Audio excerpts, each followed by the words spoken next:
everybody, I'm Tom Vasel. Welcome back to Best of Publishers. And today we're taking a look at Ravensburger.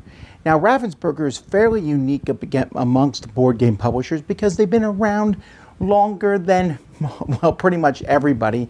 They were established in the late 1800s, so they've been around for over 125 years, or somewhere really close to that time frame. So they've been around for a while.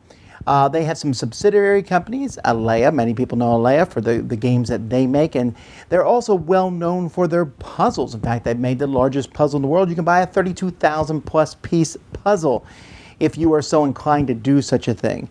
And for a while, they were the defining force in, like, let's say, Euro games. Rio Grande's first partnerships were made with Ravensburger amongst other companies. So here are my 10 favorite games from Ravensburger. We're going to start with number 10, which is Java. Now, Java is a game in what was called the Mask Trilogy. Each of these games had a mask on the front. There are 3 of these games, Tikal, Java, and Mexica. And Java is a game that I think I liked more when I first played than now, because it does lend itself to analysis paralysis. But you have a certain number of action points each turn, and these action points you're going to be putting out tiles over the board, thick tiles, building this beautiful, really with millions of combinations of possibilities where to put things. Very abstract, strategic type game, but very excellent one, Java. Number 9 is Scotland Yard. Who doesn't know this game at this point? Scotland Yard is a game I got as a teenager, and almost 30 years ago, and this game still is enthralling, right? One person is the elusive Mr. X. Everybody else are different detectives working together to hunt down Mr. X as he uses the different routes in London to escape. They remade it. There was a version in New York, and there are many games that have looked at it now, but whenever we talk about these other games, we always refer to the original Scotland Yard. Number 8 is the Castles of Burgundy card game. I know many people are going to say, where's Castles of Burgundy? I do like Castles of Burgundy. It's a fine game, but I thought the card game did a good version of bringing that board game into a more accessible, easier to play game in which each turn you're going to take these different cards, which lets you're collecting sets of cards and using these cards to get points at the end of the game. But the cards you collect are going to be based on die rolls, or in this game, dice that are on the cards, which normally I really would not like, but in this game, it comes together in a nice package. Number 7 is Bugs in the Kitchen. This is a simple game using those little hex nano bugs that just run all over the place. And this one has a bug, a cockroach, running around. And you know what you do with cockroaches. You, of course, send them to other people's kitchens. And here, so this cockroach is running around. You're rolling a dice, moving forks and knives as you try to get it to not go into your corner of the board. Silly game. And some of you are probably tearing your hair out right now that I picked this game over other classic big Euro games. But you know what? This one is just a ton of just sheer fun.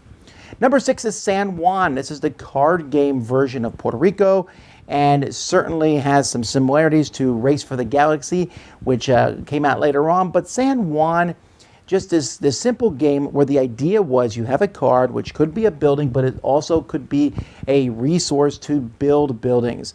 It's a very simple play. They just made an anniversary edition of it a few years ago, and it's really easy to just jump into as you collect cards and select roles and do things. When I first heard of it, like a card game version of Puerto Rico, I was like, I don't know, Puerto Rico's a pretty good game. San Juan is its own beast. It is an excellent, wonderful little card game. Number 5 is Pueblo. Pueblo is a 3-dimensional block building game in which you are building a pueblo and you are putting these blocks down on your turn, trying to make it so that your blocks cannot be seen. Because there's this chief who's walking around the outside, and each turn he looks straight down a path, and if he sees your blocks, you get points. You don't want points. And sometimes when he's in a corner, he looks from above, also giving points. Really good, clever thinking about where to place the blocks. It can be made even more difficult with some small rules. Great visual effect, Pueblo.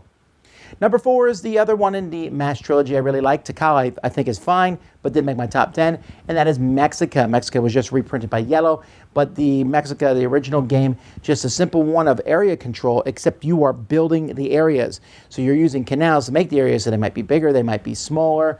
I like games like that. It's a pretty mean, vicious little game. Lots of fun. Mexica. Number 3, I just mentioned earlier when I was talking about San Juan, and that is Puerto Rico. For a long time, Puerto Rico was the strategy game that existed. It really was. This was a mind-blowing, definitive game that Undersea Earth designed, in which you were colonizing Puerto Rico against other people's Puerto Ricos, but whatever.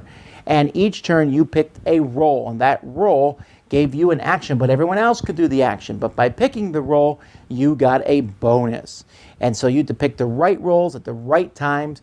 2 main ways to get victory points: by shipping goods back to Europe or building buildings. And wow, this game is smooth. It's fantastic. It had an expansion, which I made me like it even more. Just a great classic game, Puerto Rico. Number 2 is For Sale. Yes, I mentioned this in a couple other publishers' lists, but we got to give credit to the original publisher of this fantastic gem, For Sale, a game in which there are auctions, in which you are, buying different properties, numbered from 1 to 30, and then in the second half of the game, selling those properties. It's simple, it's easy, it scales well, all the way up to 6 players, it's fast. There's 2 distinct aspects to the game, but they're both fun. There's 2 different types of auctions, and they're both fun. Just an excellent product overall. And finally, my favorite Ravensburger game is Ave Caesar. This is a racing game. It's a long, thin one. I actually have the original Ravensburger production here. A couple other companies made it.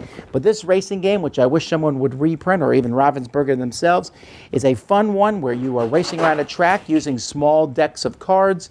You want to play these cards at the right time. You're trying to mess up other players. It's mean, it's nasty, it's silly, it's fun, it's fantastic. I love playing this game, Ave Caesar. It's my favorite Ravensburger game. Got to give credit to the giants of the industry, okay? Sometimes we look at giants in the industry and go, oh man, these big guys don't know what people want. Ravensburger's been a pretty big company, and they've made some really fantastic game industry-changing games, which I'm just very thankful for. Tell me what your favorite Ravensburger games are in the comments. Until next time, I'm Tom Vasel, and this has been Best of Ravensburger.